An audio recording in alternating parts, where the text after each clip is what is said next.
Catus Maximus here, just doing a table review of this Black & Decker Deluxe compact router. I know it disappoints people to not have good demonstrations.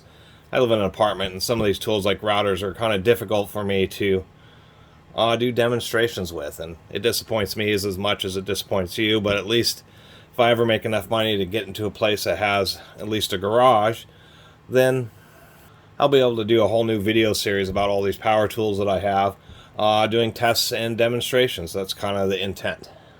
I do have a couple of friends, but all my friends are, don't have much money either. I make minimum wage and spend what little YouTube money I have on these tools to try to make videos, although I'm going to be not doing as many tool videos as I used to. So it's hard for me to properly demonstrate these, but still like making videos about them. And, if I ever have an opportunity to help somebody with some, projects or any construction work, then at least I do have some tools.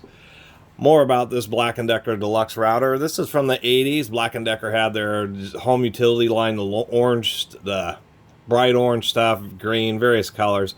Then they had this Black & Decker Best line. And this was a gap bridging line between their home utility basic grade and their the Black & Decker Professional and heavy duty stuff.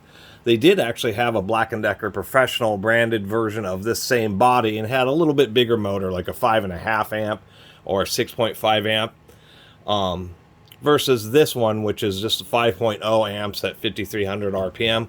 So this is really an oversized trim router. That's the easiest way to put it. Although it does have decent build quality, like the handles, like the top, because it's designed just to be set on the top nice and easily, so you can easily work on the bits. And as you can tell by this base plate, this thing was like brand new. Paid $15 for it. I think it had been used exactly once. An older school one with a metal fan, which I like. It's actually all metal except for the Bakelite handles.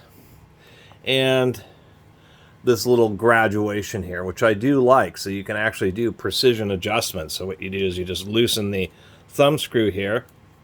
Then these are two different collars. So you take this one, you kind of adjust it to zero it, and then you can just take this wheel and do a precision adjustment, which I thought was actually pretty darn cool, that you could just do all the way down, I believe, 30 seconds of an inch and get the exact adjustment that you want.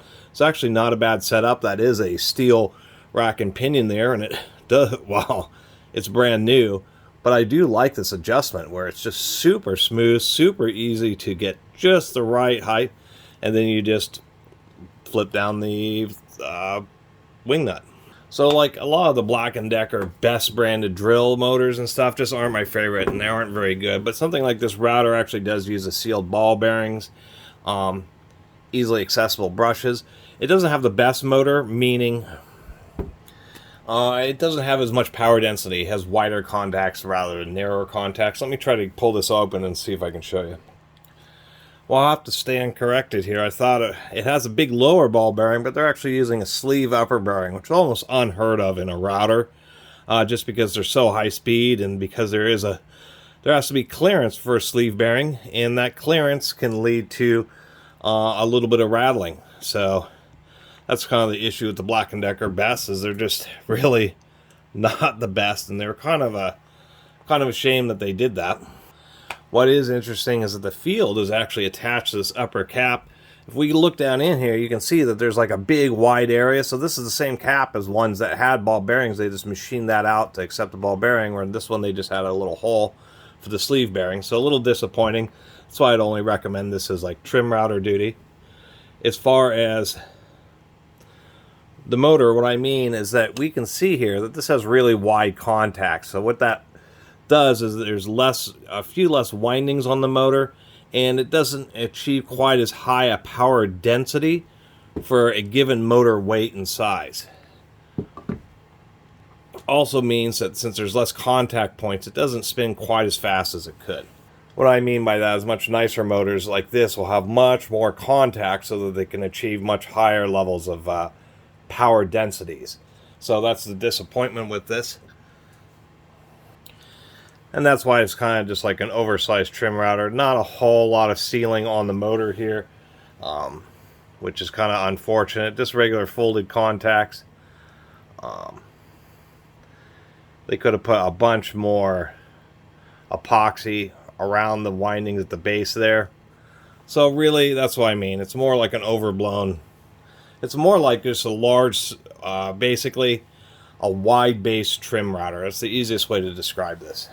Also, annoyingly, this bolt pattern, as you can see, is rectangular. They're a bit wider apart this way than it is this way, when they should have just made it square. If they would have made it square, then you could loosen this cap and actually had the power cord maybe be routed off to the side, or it's already off the side, but maybe you wanted to route it off to the front or the back, and you could have just pulled the screws and rotate this. But them being rectangular, you're only stuck with it going over one handle or the other.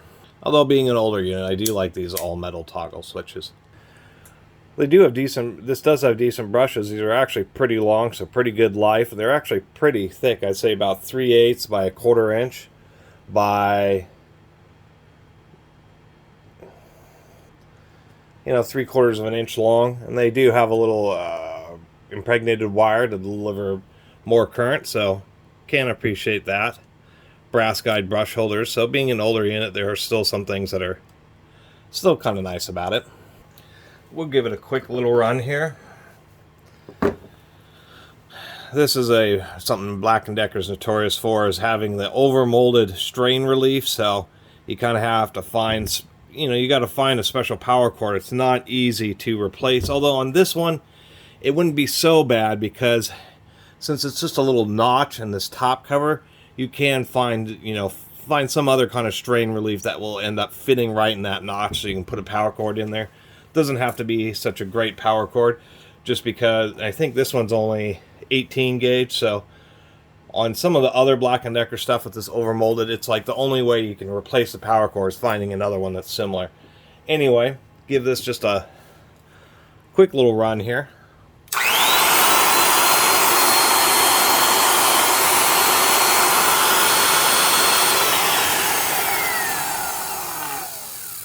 Hear that noise right when it slows down.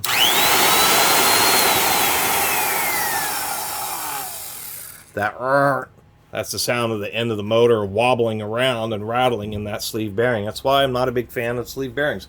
They are great in many situations, but for high-speed motor applications, the problem with it, and everybody even who likes sleeve bearings knows that little bit of rattling ends up getting worse and worse as it wallows out. So I'm sure this will last plenty long, but it's just real unfortunate, because that is, even when they made this, that was probably 50 cents, or $1. Almost no difference in the overall cost of this tool, considering all the cast aluminum that it has in it, all these different metal bits that it has. To not have at least put something, a needle bearing or a ball bearing in the top part of this is just sad. It also means that if you can find parts of the professional grade one, I'm sure that all the other dimensions would be the same, that you could just replace this cover with the professional one that has a ball bearing in it, and probably just all the sizes would be the same. You could press that bearing on the back of the motor and you'd be ready to go. The alternative is trying to find a needle bearing that's the same dimensions as that sleeve bearing that's in there. Although admittedly almost all the load's on the primary bearing, it's still just disappointing for something that's best to have chinsed out on just such a inconsequential little item.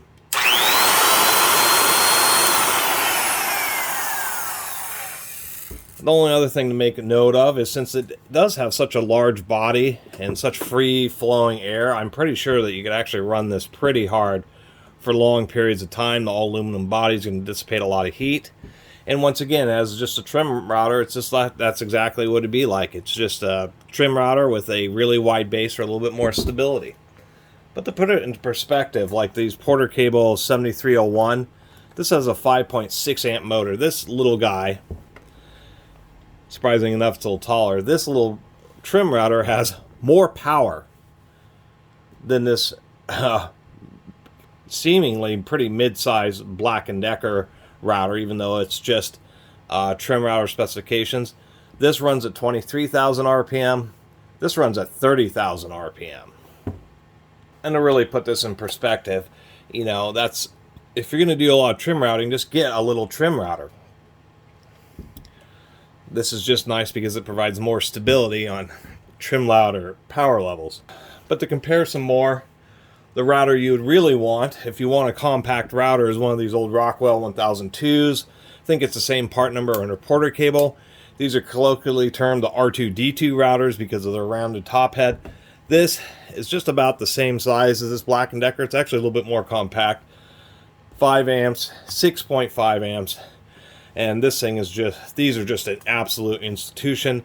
Half the time you see these at garage sales, they're decently priced, or estate sales, and half the time people want $1 million because it's like an old Rockwell tool or an old porter cable tool. And I only have one of these because of that reason. I've probably seen a dozen of these.